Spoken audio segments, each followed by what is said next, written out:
আমাদের retired justice মাননীয় বিশ্বজিৎ বসুর নেতৃত্বে আমরা এই কমিটি আজকে তৈরি করলাম। 1 জুন থেকে এই কমিটি ফাংশন শুরু করবে। এর মেম্বার সেক্রেটারি করা হলো আমাদের সিনিয়র আইপিএস এডিজি র্যাঙ্কের মিস্টার জয়রামন সাহেব, তিনি হলেন মেম্বার সেক্রেটারি।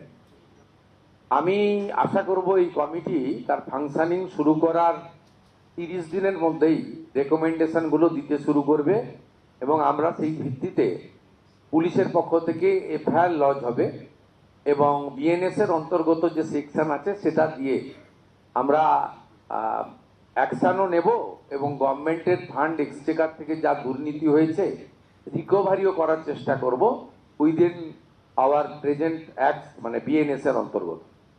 এছাড়াও প্রিভেনশন অফ করাপশন অ্যাক্টে যা আছে এর আওতায় গোটা পশ্চিমবঙ্গের সমস্ত পাবলিকও যেমন অভিযোগ করতে পারবেন, তেমনি বিভিন্ন এজেন্সি যারা কন্ট্রাক্ট নিয়েছিলেন, বিভিন্ন এমএলএ এমপি ছাড়া যারা পাবলিক রিপ্রেজেন্টেটিভ আছেন, কাউন্সিলর, পঞ্চায়েত স্তর পঞ্চায়েত চেয়ারম্যান, গ্রাম পঞ্চায়েত প্রধান,